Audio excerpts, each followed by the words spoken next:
Okay, great. It's now time to introduce our guest speaker. You'll have seen Dr. Jacques Ludik's bio on the invitation, so I won't go through that again. I don't know what Jacques is going to say this evening, but I know he's well qualified to talk about this particular subject. But let me just mention something that I read literally within the last week or so, which was in one of the UK broadsheets. There's a new Chief Scientific Officer in the UK, Dr. Khalili, and he says, amongst other things, I've got a whole article, that artificial intelligence is a greater concern for the future of Britain than antibiotic resistance, climate change, or terrorism. The income, that's what it is. And then goes on at some length to talk about that. So I don't think we could be talking about a much more important or relevant subject. So over to Dr. Jacques. Thank you. Thanks.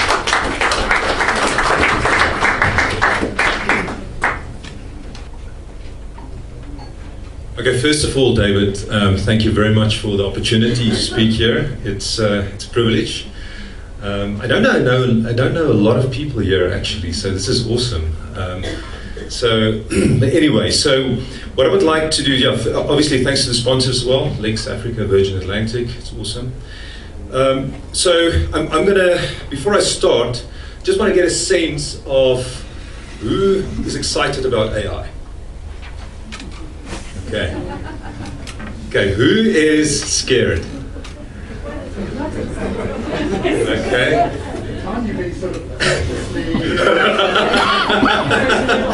I wanted to go with neutral, but optimistic, excited, sustained. Okay, so no, that's good. Who knows about the fourth industrial revolution? Feels okay, cool. So I'm going to do a bit of introduction to both AI, artificial intelligence, and also to the fourth industrial revolution. And so what I do is, the topic here is Businesses Africa ready for AI and the fourth industrial revolution? So I'll allude to that as well, but I'm going to start with just AI, industrial revolution, just providing the context around that. And what we can do, we can keep it also interactive, David. I'm not sure if there's a question or should we have questions after it. Yeah, I'm very flexible. If you really feel you want to ask something, that's good. I do a hard stop, probably in an hour's time, but I've got to fly back to Cape Town. So I live in Cape Town. It's not going to be a Virgin Atlantic, but it's Kulula. But sorry, this not Virgin Atlantic. Okay, cool. So I'll just start with my personal massive transformative purpose in business and what I'm trying to do. And that's really around how can we shape a better future for us, societies, for business in general, in the smart technology era. And I refer to the fourth industrial revolution as the smart technology era, just to make it a bit more generic, because it's not just industrial. It's really impacting all disciplines, and I'll really talk about that as well. So I think we live in a very interesting time. Lots of opportunities. I think it's also scary. We enter a dangerous world, and that's why I think the word shape is very important. So we need visionary leadership, we need wisdom, and we need execution to actually make the right choices. And we definitely need to work together. And maybe just a comment. I don't know who's read the book Homo Sapiens. Somebody read that? Yeah, okay. I think the one thing that he talked about is some of the problems that we as Homo Sapiens experience is really on a global level that you can't really solve on a national level as well. So therefore the need to actually have global collaboration around these kind of things, climate control, technology disruption, biotech, there's so many things. And I think one needs to look at it like that. So I think he's onto something there.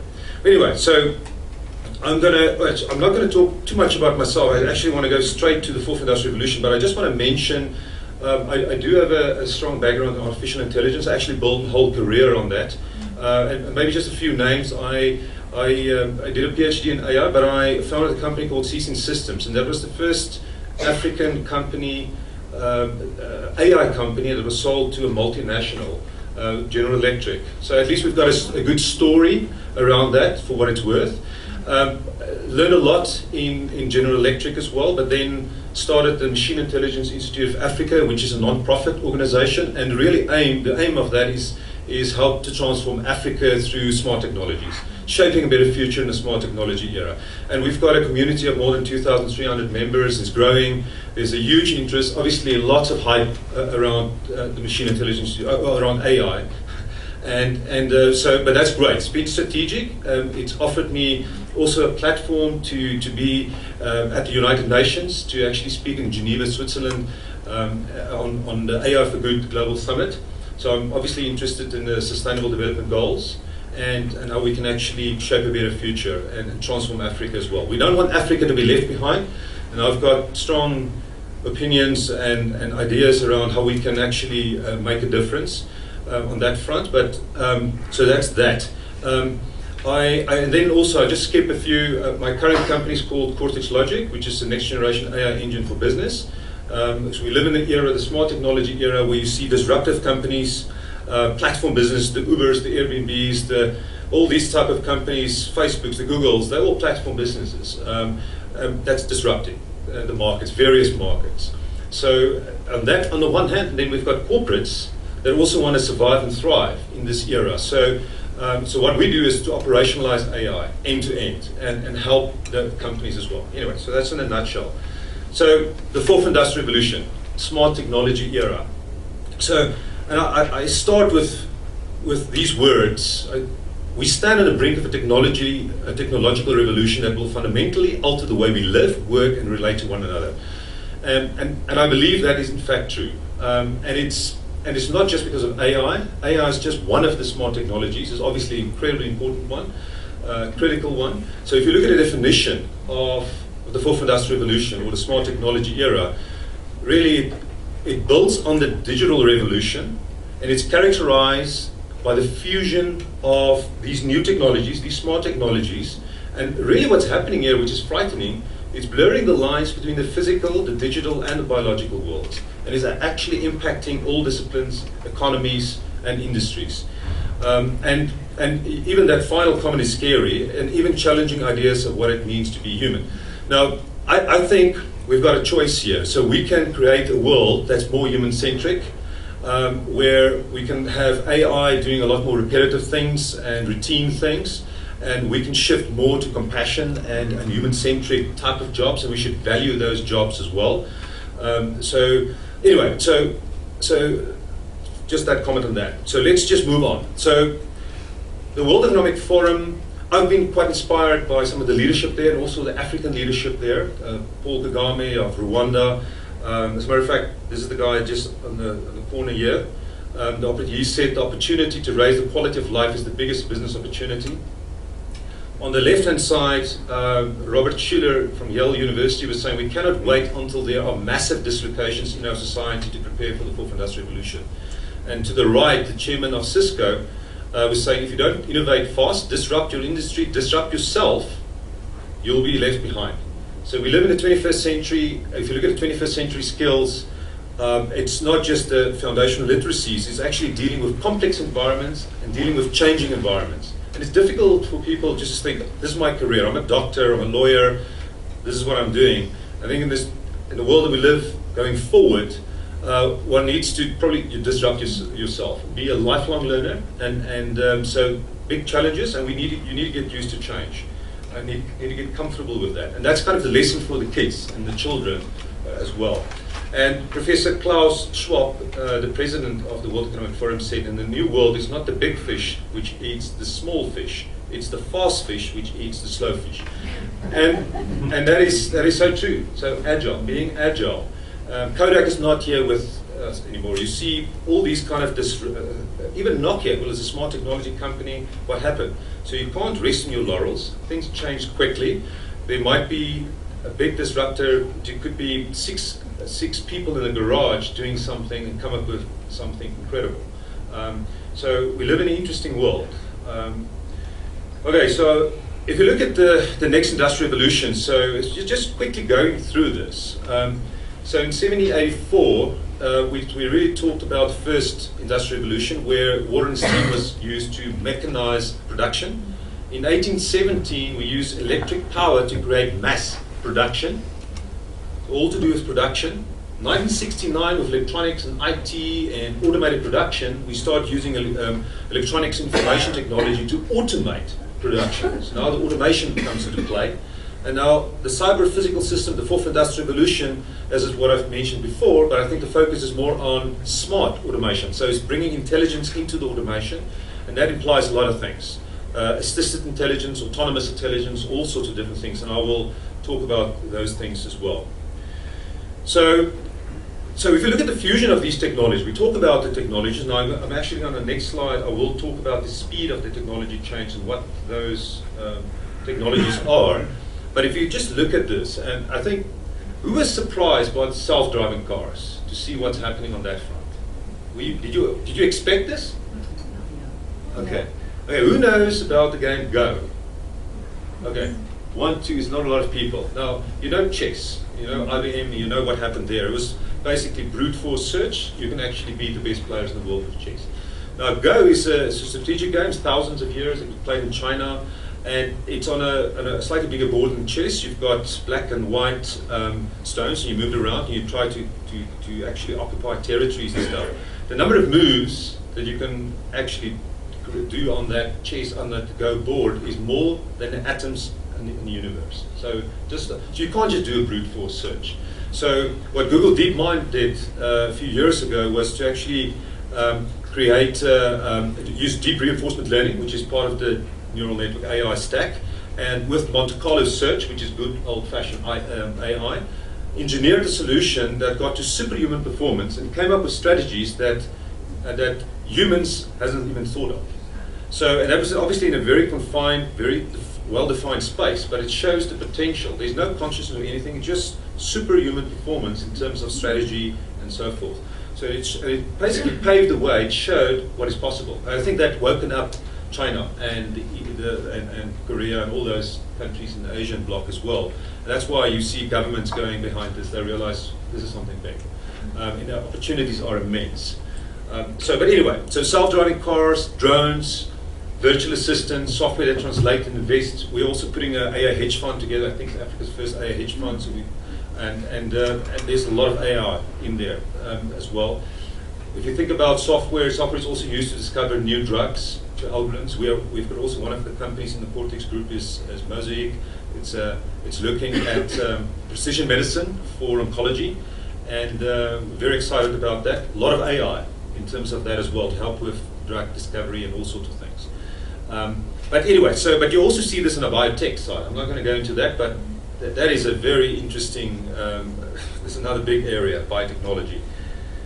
So if you look at the speed of technology change in the smart technology era, as humans, we see things on a linear scale. Time goes by linear. We feel things are linear. But then that's the reason we are surprised by self-driving cars or the superhuman performance that we suddenly get from AI and all these breakthroughs and that's happening.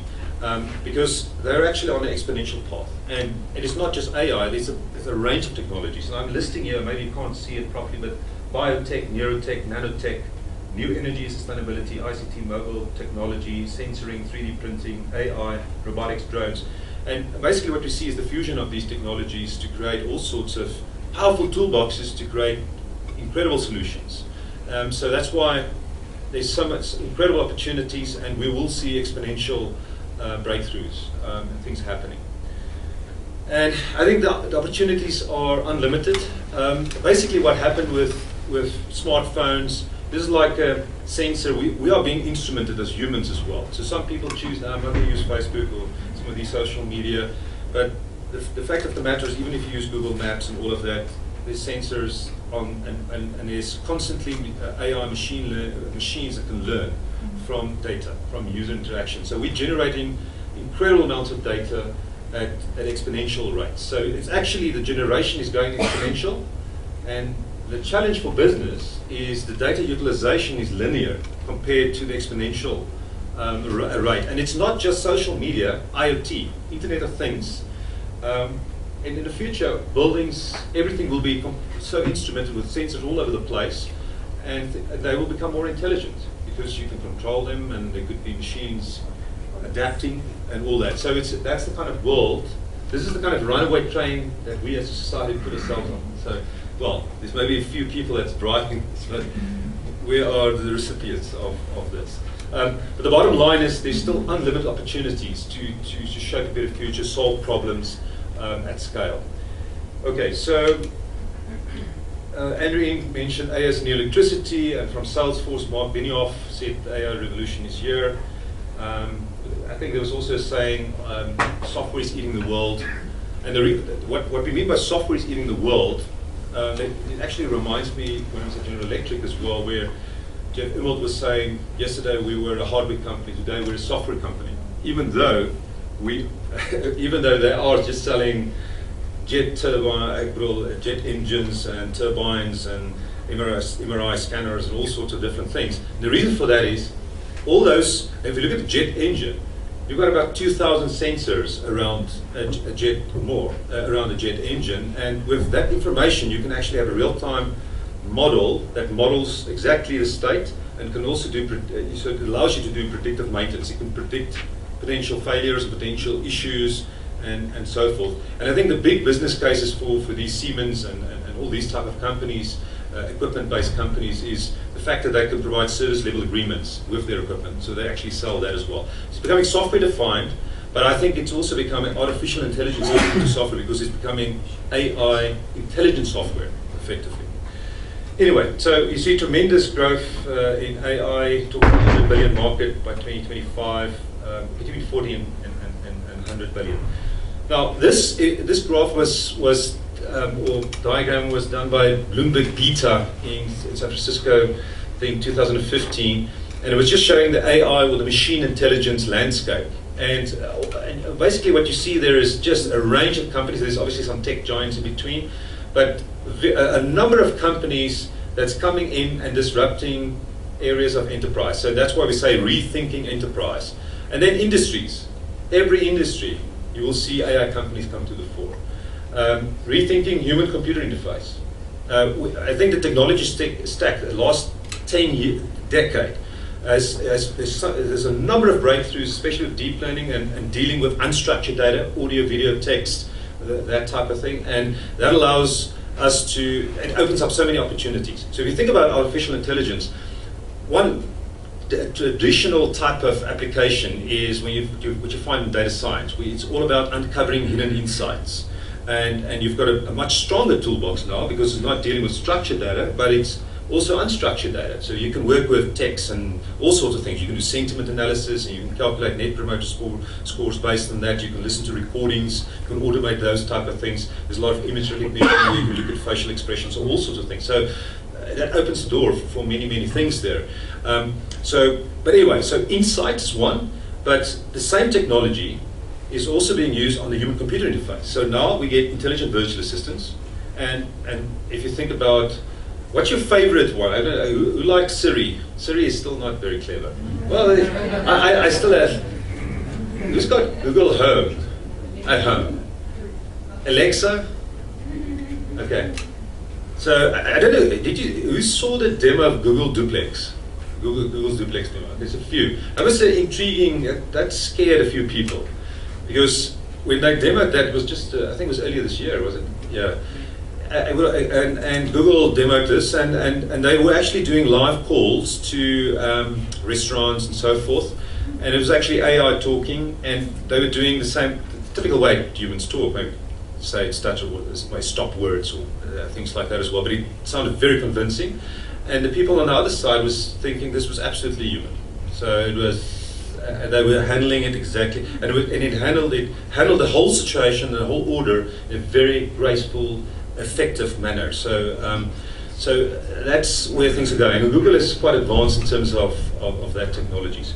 Anyway, so I think last year this is what it looks like. So it's crazy. I'm going to just skip that one. So let's talk about artificial intelligence a little bit. Now, we saw these kind of definitions of AI. Basically, you can look at narrow intelligence, artificial general intelligence, and artificial superintelligence. Now, I'm still still a bit skeptical about superintelligence. I know Elon Musk and his few guys, and that's really talk about singularity and all of those type of things, and we can really talk about that. But let's just go through the definition. So narrow intelligence is really AI that equals or exceeds human intelligence or an efficiency at a specific task. And that's what we generally see in most of the applications. And I think we should really focus on that. We can have hybrids of these narrow intelligence doing all sorts of different things for us. But then you can potentially move to artificial general intelligence, where you have a machine that with the ability to apply intelligence to any problem. And then it starts to approximate humans effectively. And that becomes scary. But that's not impossible. It might be that this consists of a bunch of narrow intelligence just working together as well. And then finally you get superintelligence where they're saying an intellect that is much smarter than the best human brains in practically every field, including scientific creativity, general wisdom, and social skills. We still have to see if that is possible at all, but okay. If you look at, so just quickly, artificial intelligence, machine intelligence, deep learning. I'll quickly just define the terms. So with AIs, it's really the science engineering behind developing intelligent machines. Like software, we say machines, software machines, any of that. So that is AI. Very simplistic, but still accurate definition. Then a subset of that, and that was causing a lot of the breakthroughs, is machine learning.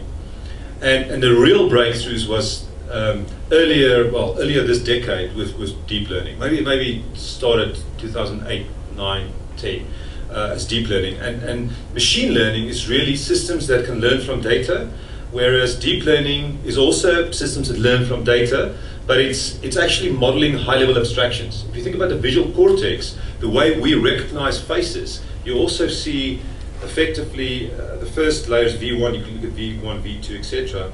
And the first layer is really looking at segmentation and looking at lines and edges and all sorts of things. And then the next layer, as you go higher up, this is really putting it together and constructing objects, maybe a nose or an ear or and so forth. And then it can finally construct faces as well. So, and this is the way our brain works, at least from a visual cortex perspective. But you see the same kind of thing on an auditory level and other things as well.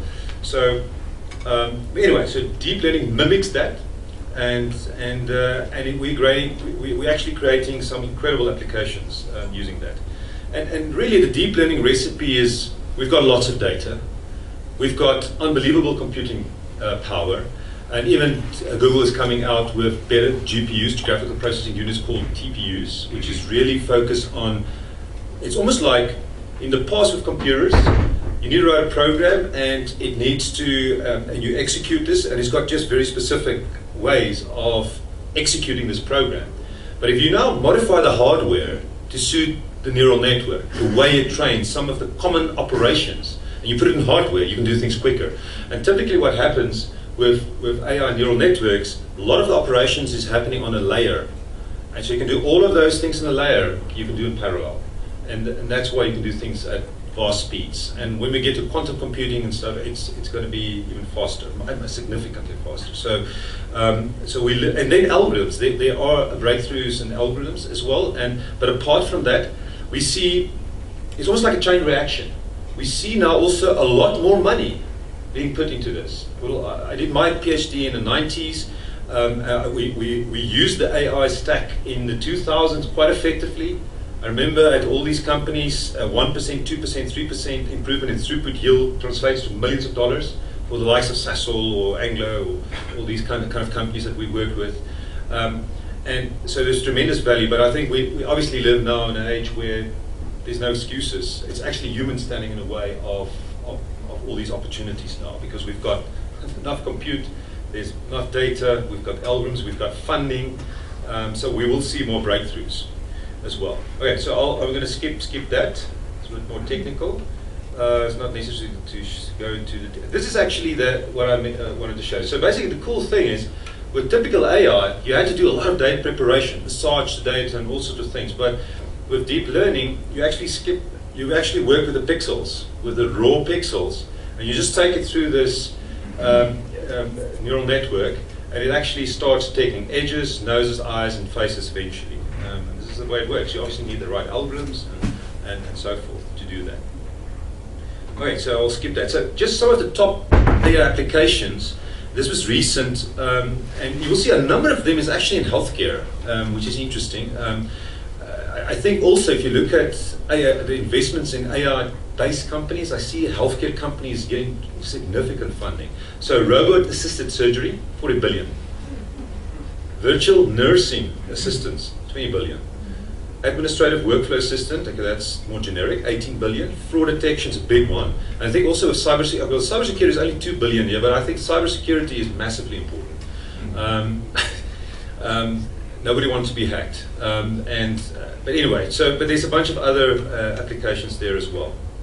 As a matter of fact, you will see preliminary diagnosis, clinical trial, participant identifiers, etc.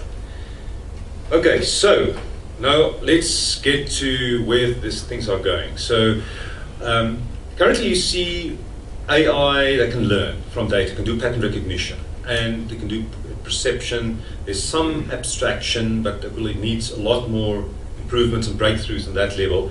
And I think reasoning, for certain techniques you can start reasoning, but we still need to have a bit more breakthroughs so that these neural networks can explain why decisions are being made, why the predictions, why the confidence in this prediction, etc. So I expect a few breakthroughs there. And Jan LeCun, the guy that was really behind convolutional neural nets, which is doing image recognition and so forth, was saying the similar kind of thing to DARPA. This is DARPA. He was talking about intelligence and common sense. This is what we need if you look at what's the obstacle to progress in AI. We need perception, we need predictive models, we need memory, we need reasoning, we need planning as well. So you can expect some breakthroughs and improvements in research in those areas over the next few years, and that will make a big difference. It will open up more doors and make it more effective. Okay, so there's recently a TED talk that I would recommend that you watch if you're interested in the future of AI. I think it was last week, just a week before, I was at LeaderX and I was doing a talk on the future of AI. And the talk was, I think, about 40 minutes or something, and then we had another hour discussion afterwards. People were intrigued and everyone wanted to talk about it. And I shared some of these slides as well. So this is Dr. Kai-Fu Lee. He was, he also did a PhD in AI and stuff, and he worked at Apple and Google, so he spent quite a bit of time in the US. He's back in China. I think he's originally from Taiwan. But I share a similar kind of vision because what he's trying to do is we need to shape this better future. And he's talking about new jobs, and he's trying to be realistic about what's happening with jobs as well.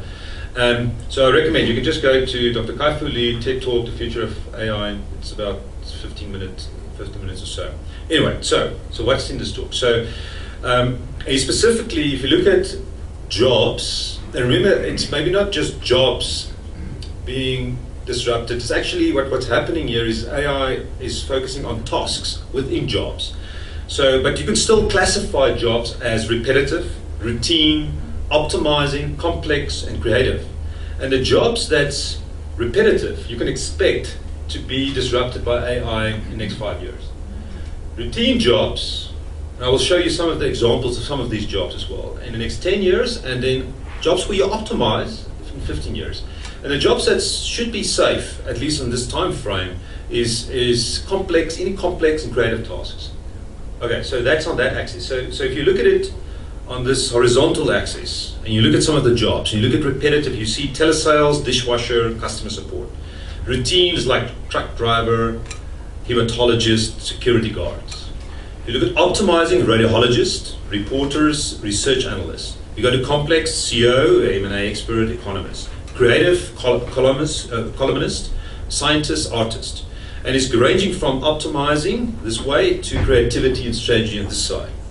Now, what we need to do is to actually shape a better future. And we need to create a human-centric access to this, where you can specify compassion not needed versus compassion needed.